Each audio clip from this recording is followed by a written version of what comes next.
James and the Giant Peach, Chapter 13. A few minutes later, Miss Spider had made the first bed. It was hanging from the ceiling, suspended by a rope of threads at either end so that it looked a lot more like a hammock than a bed. But it was magnificent, and the stuff that it was made of shimmered like silk in the pale light. "I do hope you'll find it comfortable," Miss Spider said to the old green grasshopper. "I made it as soft and silky as I possibly could. I spun it with gossamer. That's much better quality thread than the one I use for my own web." "Thank you so much, my dear lady," the old green grasshopper said, climbing onto the hammock. "Ah, this is just what I needed. Good night, everybody, good night." Then Miss Spider spun the next hammock, and the ladybird got in. After that, she spun a long one for the centipede and an even longer one for the earthworm. "And how would you like your bed?" she said to James when it came to his turn. "Hard or soft?" "I like it soft, thank you very much," James answered. "For goodness sake, stop staring round the room and get on with my boots," the centipede said. "You and I are never going to get any sleep at this rate, and kindly line them up neatly in pairs as you take them off. Don't just throw them over your shoulder." James worked away frantically on the centipede's boots. Each one had laces that had to be untied and loosened before it could be pulled off, and what made matters worse, all the laces were tied up in the most terrible complicated knots that had to be unpicked with fingernails. It was just awful.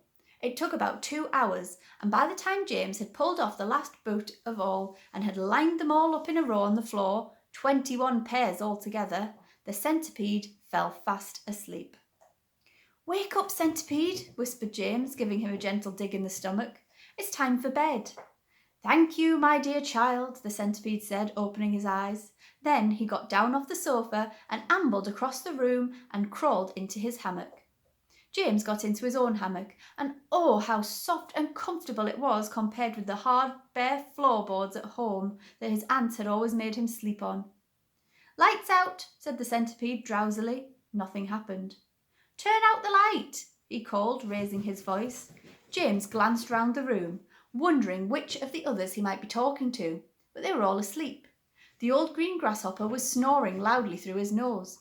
The ladybird was making whistling noises as she breathed, and the earthworm was coiled up like a spring at one end of his hammock, wheezing and blowing through his open mouth. As for Miss Spider, she had made a lovely web for herself across in the corner of the room, and James could see her crouching right in the very centre of it, mumbling softly in her dreams. "I said turn out the light!" shouted the centipede angrily. "Are you talking to me?" James asked him. "Of course I'm not talking to you," the centipede answered. "That crazy glowworm has just gone to sleep with her light on." For the first time since entering the room, James glanced up at the ceiling, and there he saw a most extraordinary sight.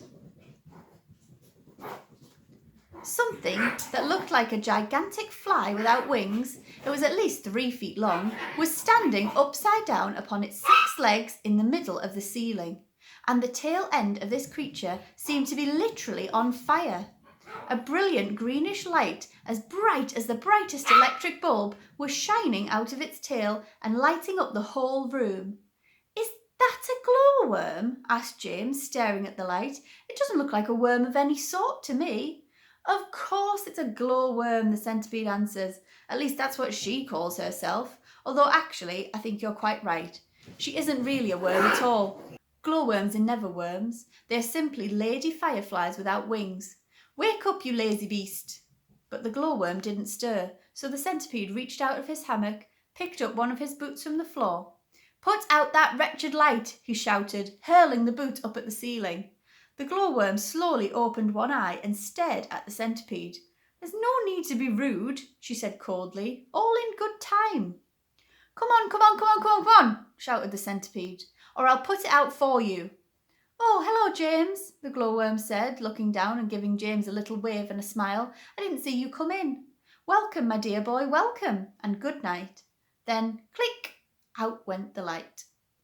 James Henry Trotter lay there in the darkness with his eyes wide open, listening to the strange sleeping noises that the creatures were making all around him, and wondering what on earth was going to happen to him in the morning. Already he was beginning to like his new friends very much. They were not nearly as terrible as they looked. In fact, they weren't really terrible at all. They seemed extremely kind and helpful in spite of all the shouting and arguing that went on between them. "Good night, old green grasshopper," he whispered. "Good night, ladybird. Good night, Miss Spider." But before he could go through them all, he had fallen fast asleep.